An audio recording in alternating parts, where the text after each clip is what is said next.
প্রথমবারের জন্য শাকিবের বিপরীতে জুটি বাঁধতে চলেছে ছোট পর্দার তরুণ অভিনেতা মুশফিকার ফারহান।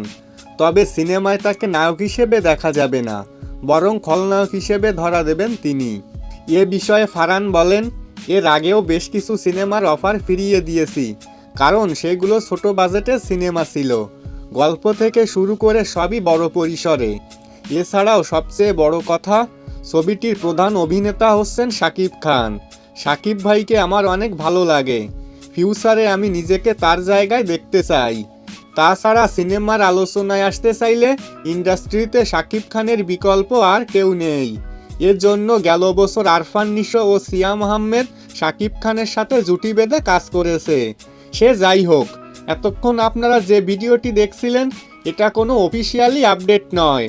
তবে এটুকু বলতে পারি, খুব শীঘ্রই শাকিব খান ও মুশফিকার ফারহানকে এক সিনেমায় দেখা যাবে। কেননা মুশফিকার ফারহানের ইচ্ছে শাকিব খানের সাথে কামব্যাক করার। তো বন্ধুরা, শাকিব খান ও মুশফিকার ফারহানকে একই সিনেমায় দেখতে আপনারা কতটা এক্সাইটেড তা অবশ্যই কমেন্টে লিখে জানাতে ভুলবেন না। দেখা হবে, কথা হবে পরবর্তী কোনো ভিডিওতে।